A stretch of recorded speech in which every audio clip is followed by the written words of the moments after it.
Hello, everyone, and welcome back to Everyday Anarchism, the show that finds anarchism, non-domination, cooperation, mutual aid in your everyday life. I am your host, Graham Culbertson. This is another episode in my series on David Graeber's book, Debt, and this is Chapter 6, Games with Sex and Death. I know I've mentioned at the start of several of these episodes, maybe all of them, how hard they are to write. Well, this is me doing it again. One of the choices I've made along the way is to tell as few of Graeber's stories about primitive or traditional societies as possible. Part of it is I just don't even like trying to name these societies. There's no good word for what is often called traditional societies now. The oldest word probably was savage, which connoted savagery, and Graeber plays with that. Kropotkin also plays with that, especially since it also has the French connotation of sauvage, which I guess can mean savage, but mostly means wild. So wild animals, but also wild flowers, untouched by humanity. That sauvage is the kind of thing that Rousseau would like, a pure human. Some people say indigenous or native. You can use aboriginal as a synonym, as well as in its specialized sense related to Australian societies. The point is, I just don't know how to talk about these groups of people as something different, something other from the modern world. I've always been uncomfortable with it. It's not in my training. I'm not Clifford Geertz. I'm not David Graeber. I'm not an anthropologist. I don't want to be explaining what the Tiv and the Nuer do. I don't even know how to say their names. But this time I'm going to have to, because this chapter is pretty much entirely anecdotes from those societies. I don't know how this is going to go, but I'm going to try. So to give you the real broad strokes of this chapter before I dive in and get lost, the key to the stories about these traditional societies in this chapter is that they all contain within them ways to make lives worth one another. Trading sisters for marriage, or killing the member of a clan who killed a member of your clan, one for one. They also contain within them, Graeber says, some way to make lives equivalent to something besides other lives, something that Graeber calls social currency. So these are things that are traded, these social currencies, but you can't use them to buy things. You can really only use them to buy social status and prestige. And you're not really supposed to use these social currencies to buy people, but along the way, sometimes you kind of sort of can. I'll try and make sense of that as well. According to Graeber, these very complicated, almost playful ways of trading lives, that's why the title is called Games with Sex and Death, have very little to do with the colonialist trading of lives, i.e. slavery, the subjugation of women, debt peonage, indentured servitude, all that stuff. But these games can and were, according to Graeber, co-opted by empires, particularly European empires. The games with sex and death, which were a culture, what Wittgenstein called a form of life, in which people pretended people could be traded in order to settle disputes and organize relationships, especially sexual relationships, became the slave economy. And then he ends the chapter by saying that the slave economy is still the economy we have today. That's another chapter down the road. All right, that's the overall argument for chapter 6. Let's get into it. Going back to chapter 5, something that I hope you noticed in both my discussions of chapter 5 is a discussion of how sterile the field of economics is. Economics imagines a totally sanitized world, one in which everything fits neatly together, all the pieces balance, and life can best be understood as a series of transactions. People are really just accountants. It's as if we were all Moneyball sports managers, just playing our entire lives by crunching numbers. And this is sterile, as James Galbraith would say. It's also sexless. There's no sex in this story, the story of the economists, by which I mean the sex of the people doesn't seem to matter, and the fact that these people never seem to desire anything like sex. The only thing they ever desire is money.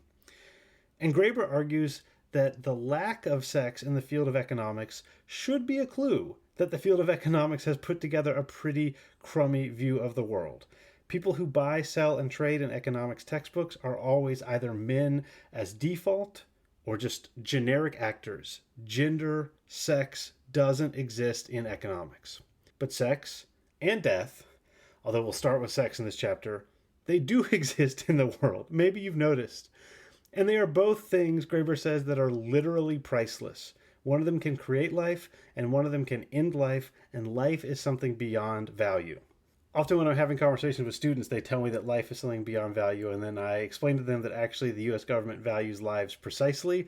I looked it up. I believe it's $7.5 million for a statistical life. Although that's if they don't know anything about you. If you have a high-paying job and you die, you're worth more than $7.5 million. If you're a minimum wage worker, you're worth less than $7.5 million to the government or the insurance agency. It's just a hypothetical person who is worth $7.5 million. But obviously my students are right. There should not be any such thing as the value of a statistical life. And the fact that there is such a thing as a VSL is an abomination. But we'll have to worry about that another time. Graeber says that in these societies that he is discussing, one of the key ways that money works is that it shows that there is not ever a way to pay for sex or death. It's only societies that fetishize exchange as the basis for all human relationships that imagine you can pay for sex or death. So there are a couple of big claims coming up that I'm going to try and lay out here before I get into the depths of it. The first is that societies that don't imagine themselves to be based on reciprocity end up creating human economies. These are economies that trade people. But these economies don't actually believe that people can be traded. They actually believe that people can't be traded. But they need some way to hold society together, so they pretend. That's the games with sex and death. They pretend to regulate sex and murder with trading to create debts that can never be paid, because nothing can ever be traded for another person. And then the tragedy that I've already mentioned, when outsiders get involved, the game becomes very real. So until that tragedy happens, society itself is a bunch of pretend debts. Here's Graeber's quote. These societies are a kind of network of dyadic relations. Almost everyone in such societies was in a relation of absolute debt to someone else. It's not that we owe society. If there is any notion of society here, and it's not clear that it was, society is our debts. So that's the end of the quote. So what kept these societies together was pretending to all owe each other in networks so complicated they could never be disentangled. Sometimes people tried to disentangle them with violence, and that was when you got terrible things happening. But catastrophically, when colonizing imperialists entered these societies, they disentangled them with violence, much greater violence coming from outside, and that created the African slave trade. So the specter hanging over this chapter is that these games are how a milieu, a social order, is created, but the tools of the game could be used by violent outsiders, would-be dictators, to make the game very, very real. They could also be used by violent insiders to make the game real, but that's much harder. There's all sorts of protections on that happening. All right, let's get into this concept of the human economy. Rather than the market economies that we live in, or I would say we pretend to live in, Graeber argues that other societies structure themselves in what I've already mentioned, human economies. In these human economies, money doesn't exist to buy things, and it definitely doesn't buy other people. It moves people around and creates relationships.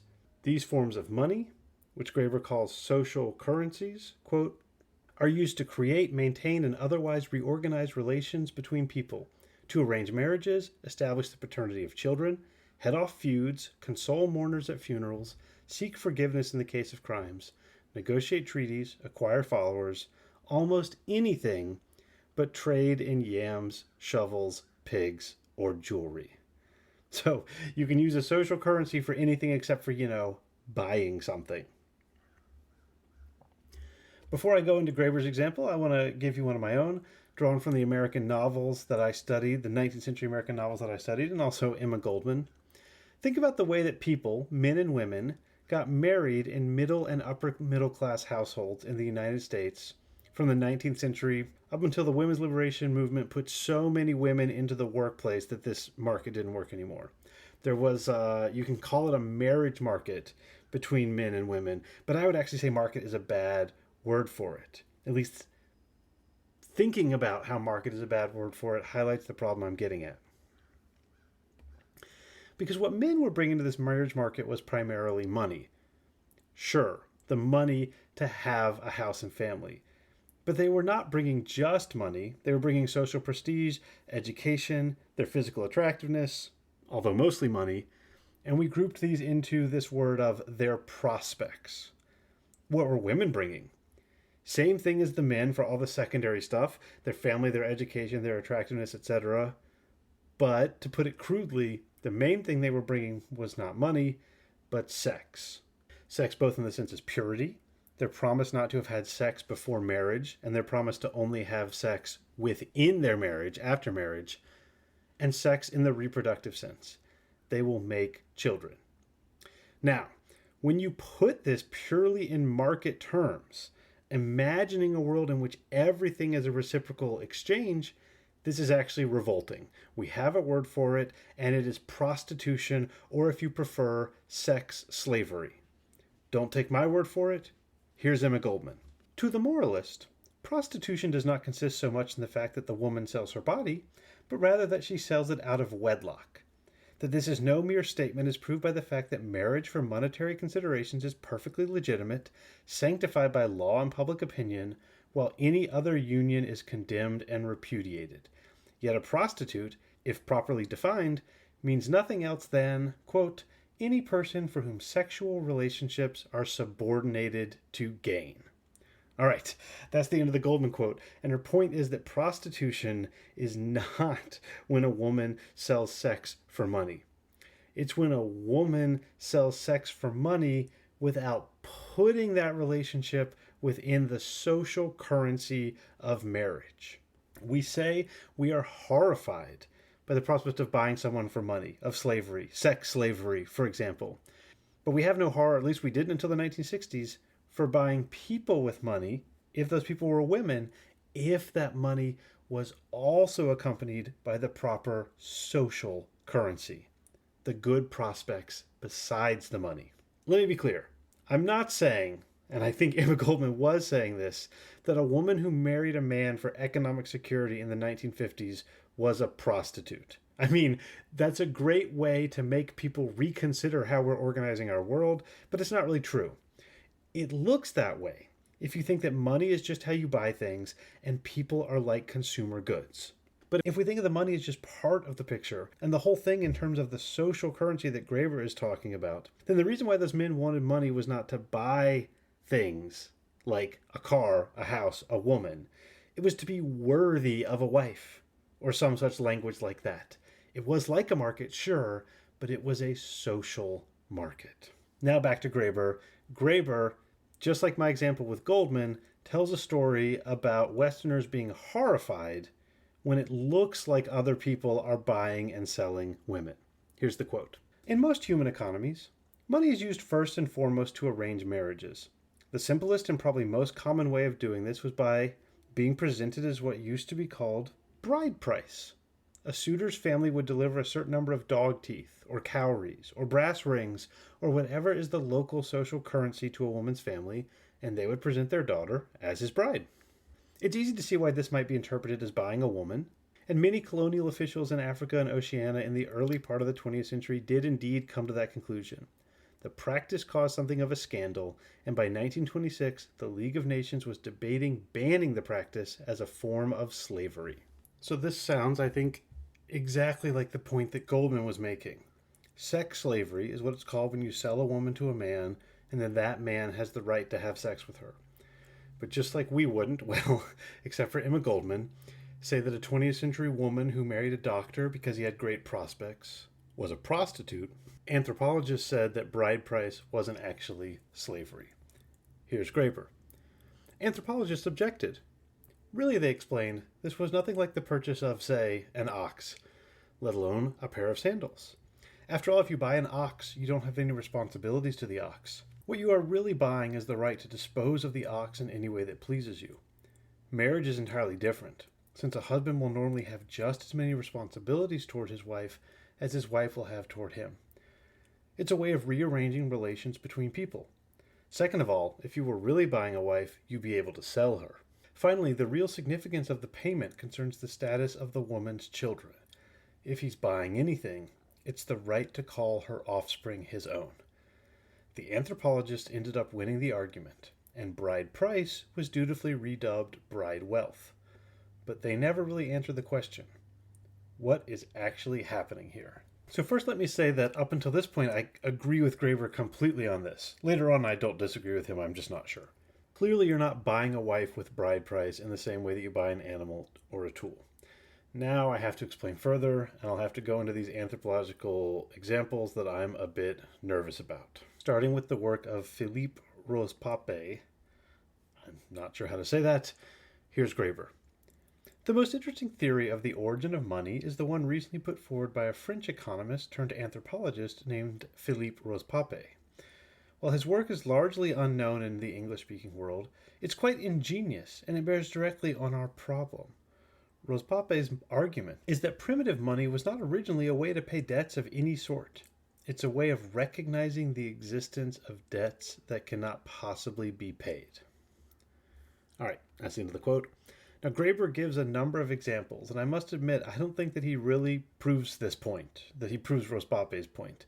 It makes sense to me, I must admit. I think it's probably right, but it's such a tricky and counterintuitive concept that I'm just not sure. I do like this kind of dialectical reasoning. What looks like payment is not just payment, it's an argument against payment, and then it accidentally became payment dialectically. But this one, I don't think I can truly explain it because I don't think I truly understand it, but I'll try. Let's go back to Graeber, and here he is acknowledging this difficulty. Obviously, this leads us to the same familiar problem. How does a token of recognition that one cannot pay a debt turn into a form of payment by which a debt can be extinguished? If anything, the problem seems even worse than it was before. In fact, it isn't. The African evidence clearly shows how such things can happen, though the answer is a bit unsettling. To demonstrate this, it will be necessary to take a look at one or two African societies with a closer focus. All right, and he actually does two societies, but one of them I was able to make more sense of, so we're going to do that one, the Lele. The Lele have two main forms of money, Graeber explains.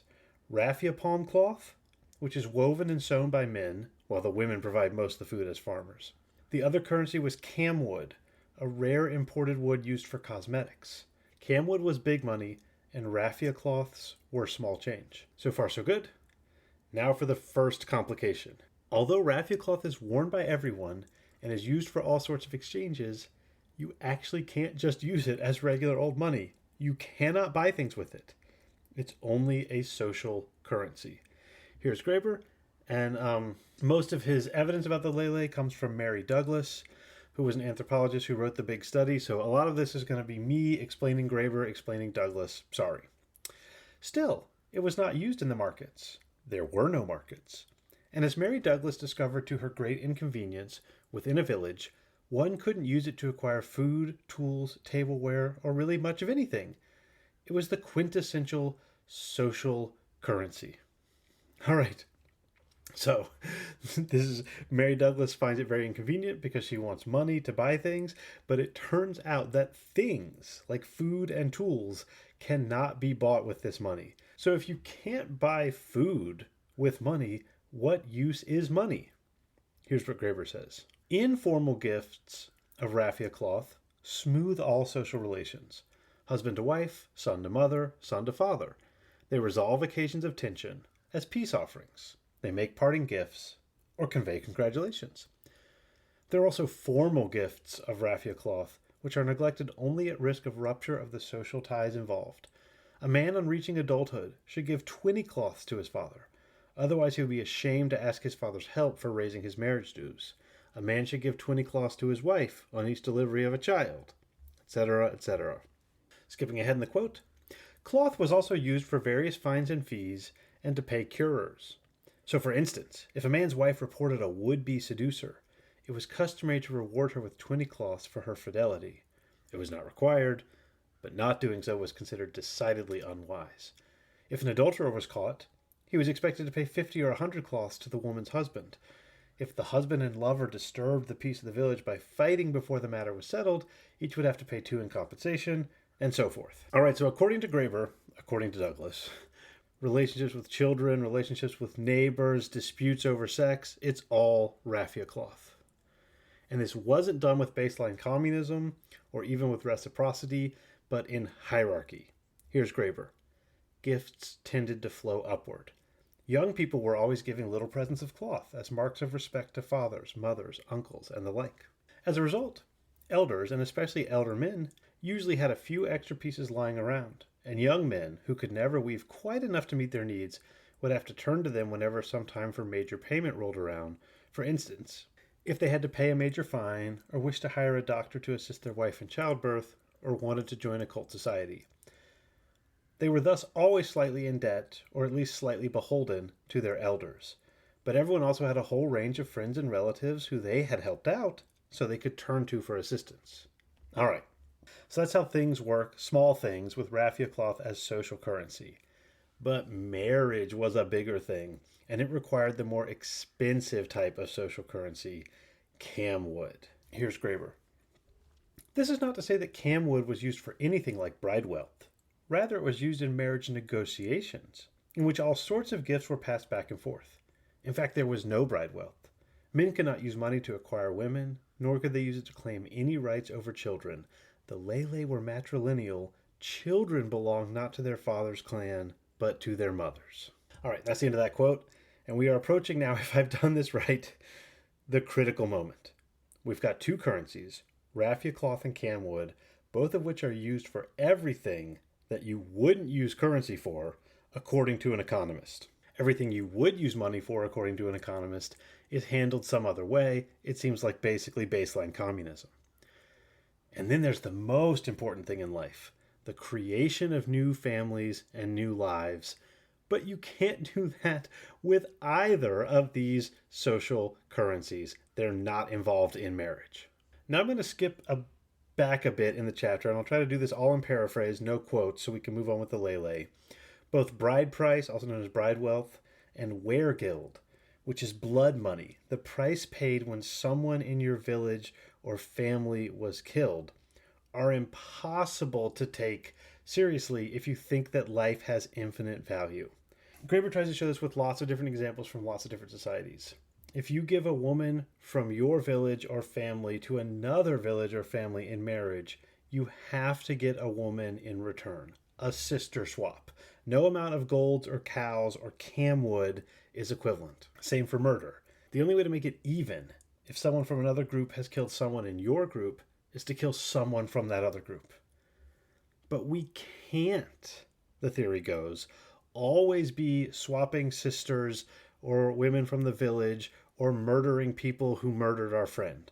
So we develop bride price and weregild, but they are not, at least according to Graeber and Rose-Pape, ever supposed to actually even out what is owed when the life is given or taken. Whoever gains the woman as a wife or a daughter-in-law is always going to be in debt to the other family or village. So the payment is not to make it even, but rather to acknowledge that the relationship isn't even. Same for weregild. The group that did the killing is always in debt to the other group. So these things that look like payments to us, coming from a market society, are actually much more interesting and complex. They are not payments, they are acknowledgement that it's so hard to pay for another life that the debt is eternal. Again, this seems fascinatingly, delightfully, counterintuitively true to me, but I am in no position to judge its truth. Let's go back to the Lele.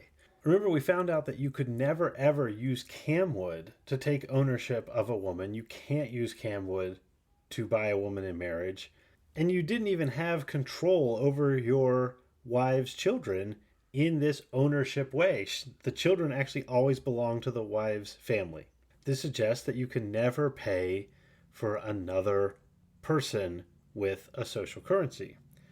But according to Mary Douglas, the Lele did actually have a system for buying and selling people using the currency of other people, although not in this marriage sense, called blood debts.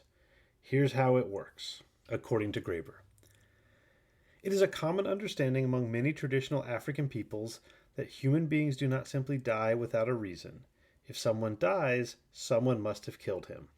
If a Lele woman died in childbirth, for example, this was assumed to be because she had committed adultery. The adulterer was thus responsible for the death. Once the village was satisfied that a culprit had been identified, that person owed a blood debt. That is, he owed the victim's next of kin a human life. The culprit would thus have to transfer over a young woman from his family, his sister or her daughter, to be the victim's ward or pawn. All right, that's the end of that quote. I think this is all pretty clear, and it actually has a strange resonance with the economist view of society that everything evens out ultimately. If someone else dies, someone else is responsible, and you have to find that person and make them pay. They pay, ideally for them, not with themselves, but with a woman who they own. Although, as we'll see, they don't own these women in the sense of slavery. And this constant trading is what keeps society linked together, even as people are doing things like killing one another and or committing adultery, or both. As Graeber explains, pawnship was inherited. If a woman was someone's pawn, so would her children be, and so would her daughter's children. This meant that most males were also considered someone else's man. Still, no one would accept a male pawn in payment of blood debts. The whole point was to get hold of a young woman who would then go on to produce additional pawn children. Douglas's Lele informants emphasized that any man would naturally want to have as many of these as possible. All right, now the Graeber quote continues, but it's Douglas being quoted in Graeber. Ask, why do you want to have more pawns? And they invariably say, the advantage of owning pawns is that if you incur a blood debt, you can settle it by paying one of your own pawns, and your own sisters remain free. Ask, why do you wish your own sisters to remain free? And they reply, then if I incur a blood debt, I can settle it by giving one of them as a pawn. Okay, that's enough of that. I haven't read Douglas's book. I don't know if Graeber's account of it is accurate. I don't know if Douglas's book is accurate. I don't know anything about the Lele. I'm not even sure if I'm saying the name right. I'm hoping to find an anthropologist to discuss all of this stuff with, but I just wanted to remind you again that I don't know what I'm talking about. I'm just saying what I understand Graeber to be saying. I will say, to help make sense of this last bit about wanting pawns so that you can keep your sisters free, so that you can use your sisters as pawns, does remind me of a just fantastic story that Graeber tells from his mentor Marshall Solins about an islander who spends all of his time lying on a beach under a coconut tree, who meets an economist who tells the islander that he could dry and sell coconuts and make a business out of it. The economist explains that if the business gets really big, eventually he can be the boss and run it, and if it gets really, really big, someone else can run it and he can retire and just lie on a beach under a coconut tree.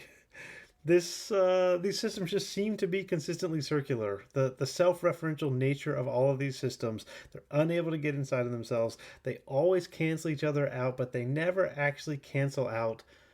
I think this has become a recurring theme in Graeber's work, and I do think it's actually totally right. So, what does this story about the islander tell us? It tells us that we value work, labor, and industry without thinking it through, because what we say we value is leisure and happiness. But we don't actually, because we want the islander to work hard, even though he's just going to get leisure, which is what he already has. So what is the meaning of this story about the Lele men constantly trading women in a system that never balances out? It means that the system never balances out, but the work of balancing it is the thing that sustains the system. Because this endless trading of lives is, it sounds like, the key fact of Lele society. Here's Graeber. Just about every adult Lele male was both someone else's pawn and engaged in a constant game of securing, swapping, or redeeming pawns. Every major drama or tragedy of village life would ordinarily lead to a transfer of rights in women. Almost all of these women would eventually get swapped again. All right, into that quote. It seems to me that nothing is actually changing here. It's just like the islander. It also probably sounds like slavery and a system in which women have no control. The whole point of Lele society is buying and selling women. But Graeber also points out that since all women become pawns, but their children are also pawns, everyone in Lele society is actually a pawn. And the women are not treated like slaves. Here's Graeber quoting Douglas. Her affianced husband never gained more than a very limited control over her. Since men competed with one another for women, there was scope for women to maneuver and intrigue. Hopeful seducers were never lacking, and no women doubted that she could get another husband if it suited her. The idea being, and this gets back to the circular thing, in this system in which women are always being traded, meaning they constantly have no control over who has control over them, actually there's all sorts of ways they can influence the system, and it ends up with they have all sorts of control. It's not at all like slavery, which Douglas reports the Lele do have, but slaves are pretty rare. They're outsiders captured in war, and this whole pawn system doesn't apply to them. Everyone in this society is a pawn, and women have lots of autonomy, even though it seems like they are pawns. That's even the word used. All right. At this point, my head is spinning. I bet yours is too. Let me try to recap. There is money, but it can't be used to buy anything. It can only be used to orchestrate relationships. It's social currency. People are bought and sold, but only for other people, never for the currency. Only women are sold, and yet the women aren't slaves, and the men end up pawns anyway. And the basic fabric of life seems to be about the weaving of cloth, the acquiring of camwood, and above all, the trading of human lives, all to make sure that all of the relationships in the community are maintained the way they should be. Remember, that's why women are traded, to solve crimes and resolve conflicts. And raffia cloth and camwood are traded for the same reasons. While it kind of sounds like it's a society filled with markets and slavery, it is actually neither. And it almost doesn't have any violence or coercion related to those things. When you would have had violence, instead you just pay raffia cloth or camwood or pawns. But there is one really big exception, according to Graeber. Sometimes the system just didn't work, and that was the only time that you got violence and something that ended up resembling slavery. Sometimes when two clans were disputing a claim to blood compensation, the claimant might see no hope of getting satisfaction from his opponents. The political system offered no direct means for one man or clan to use physical coercion to enforce claims against another. The usual procedure was to sell his case against the defendants to the only group capable of extorting a pawn by force, that is, to a village. Once he held the village's money, his claim was over, and the village, which had now bought it, would proceed to organize a raid to seize the woman in dispute. In other words, this is still Graeber, it was only when violence was brought into the equation that there was any question of buying and selling people. The ability to deploy force, to cut through the endless maze of preferences, obligations, expectations, and responsibilities that mark real human relationships also made it possible to overcome what is otherwise the first rule of all Lele economic relationships, that human lives can only be exchanged for other human lives and never for physical objects. So this is me again, just to try and make sure we have all this clear. If a man is confident that he is owed a pawn, but his debtor simply disagrees, he sells his claim to that woman to a village for raffia cloth or camwood. And this is a true exchange of the kind that we deplore, buying the right to a person for money. And then violence is used to get that woman. So this means the social currency has broken down, and the straightforward buying and selling, which isn't actually buying and selling at all, gets replaced with something that looks like slavery and coercion. From the outside, the whole system looks like slavery, but it's actually only when this state-like thing, a village doing violence to achieve its goals, gets involved, that something that would actually resemble slavery shows up. All right, this brings us to where we started this chapter. The big import, according to Graeber, is that this means that humans can play games with sex and death, games that use reciprocity and hierarchy to sustain social relationships within a broader scheme of baseline communism. But those games have risks of slipping into something more dangerous, risks that all of these societies worried about and had guards against. As Graeber puts it, these societies are, quote, haunted by the awareness that these elaborate networks of debt could, if things went just slightly wrong, be transformed into something absolutely terrible. So this thing, remember, it's a system of trading women, but it's designed not to enslave women, but to bind men and women and everyone in the society into relationships that don't fall apart. But Graeber writes, the practice ends up engendering an extraordinary complex game in which important men end up exchanging women, or at least rights over their fertility. But this is already a kind of opening. Once the game exists, once the principle of substitution comes in, there was always the possibility of extending it. When that begins to happen, systems of debt that were premised on creating people can, even here, suddenly become the means of destroying them. All right, that's the end of the Graeber quote. And the important thing is that this opening happens when the context is torn away. The village doesn't normally act as a pawn taker, and women are ordinarily traded within these complex social systems that are designed to not make them slaves.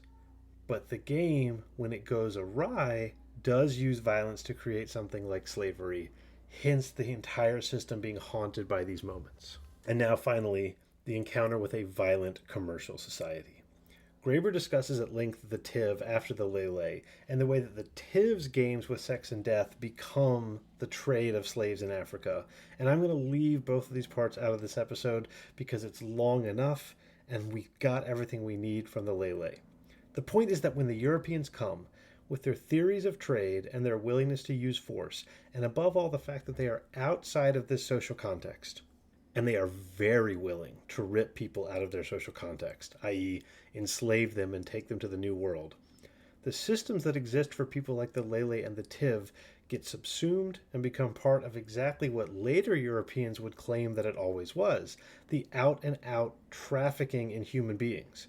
Because the Europeans destroyed all of the safeguards on the game, people who might have been pawns, pretend slaves within an elaborate game, in the 13th century became very real slaves in a very real and dehumanizing system of chattel slavery. And Graeber says that this happens not just in Africa, but everywhere these big commercial empires went. Here's his example from Bali. In the 17th and 18th centuries, Bali was still divided among a dozen tiny squabbling kingdoms in an almost perpetual state of war. Balinese were considered a rude and violent people ruled by decadent, opium-addicted nobles whose wealth was based almost exclusively on their willingness to sell their subjects to foreigners as slaves. By the time the Dutch were fully in control in Java, Bali had been turned largely into a reservoir for the export of human beings. Young Balinese women in particular being in great demand in cities throughout the region as both prostitutes and concubines. As the island was drawn into the slave trade, almost the entire social and political system of the island was transformed into an apparatus for the forcible extraction of women. Now that we've seen what happened in Bali, and by the way, this happened to the Tiv as well, but not the Lele, simply because they were in a different part of Africa where the slave trade didn't come at that time, Graeber tries to draw a larger lesson. Here's that lesson. In a human economy, each person is unique and of incomparable value because each person is a unique nexus of relations with others. A woman may be a daughter, sister, lover, rival, companion, mother, age mate, and mentor to many different people in different ways. Each relation is unique, even in a society in which they are sustained through the constant giving back and forth of generic objects such as raffia cloth or bundles of copper wire. In this sense, the term human economy is double-edged. These are, after all, economies, that is, systems of exchange in which qualities are reduced to quantities, allowing calculations of gain and loss, even if those calculations are simply a matter, as in sister exchange, of 1 equals 1, or, as in the feud, of 1 minus 1 equals 0. How is this calculability effectuated? How does it become possible to treat people as if they are identical? The Lele example gave us a hint. To make a human being an object of exchange, one woman equivalent to another, for example, requires first of all ripping her from her context. That is, tearing her away from that web of relations that makes her the unique conflicts of relations that she is, and thus into a generic value capable of being added and subtracted and used as a means to measure debt. This requires a certain violence. To make her equivalent to a bar of camwood takes even more violence, and it takes an enormous amount of sustained and systematic violence to rip her so completely from her context that she becomes a slave. All right, that's the end of the Graeber quote, and that's where I'm going to leave the narrative of chapter 6. I think the claim about the ripping from social context is absolutely correct. Much of the rest of it still has me uncertain. So if you come to these podcasts to find out what's in the chapter, I think I did that. If you come to find out whether it's true or not, I'm still a bit uncertain myself. Bill Maurer thought that Graeber's descriptions of these societies missed much of the oppression in them, although Graeber certainly highlights the oppression in some of them, for example, the Tiv. I really don't know. I don't know how seriously to take this dialectical idea that you pay for people in these societies in order to prove that you can't pay for them. And then those systems are corrupted by outsiders. It feels right to me. I'm going to have to find an anthropologist who can discuss this very specifically with me. But leaving that aside for the next discussion, here's how Graeber frames chapter 7. Commercial economies had already been extracting slaves from human economies for thousands of years. It is a practice as old as civilization. The question I want to ask is, to what degree is it actually constitutive of civilization itself? I'm not speaking strictly of slavery here, but of that process that dislodges people from webs of mutual commitment, shared history, and collective responsibility that make them what they are, so as to make them exchangeable, that is, to make it possible to make them subject to the logic of debt. Slavery is just the logical endpoint, the most extreme form of such disentanglement. But for that reason, it provides us with a window on the process as a whole. What's more, owing to its historical role, slavery has shaped our basic assumptions and institutions in ways that we are no longer aware of, and whose influence we would probably never wish to acknowledge if we were. If we have become a debt society, it is because the legacy of war, conquest, and slavery has never gone away. It's still there, lodged in our most intimate conceptions of honor, property, even freedom. It's just that we can no longer see that it's there. All right, that will be chapter 7. Note again that Graeber is telling a real history, not an attack on other historians' just so stories. You're just going to have to deal with that dichotomy or inconsistency, if you like. I think it's probably an inconsistency. I don't think it challenged the usefulness of the book. This has been Debt Chapter 6. Thank you so much for listening. Please email me questions if you have them to everydayanarchismpodcast@gmail.com. You can give to the show at everydayanarchism.com if you would like. And remember, the music, which you are about to hear, is by David Hill.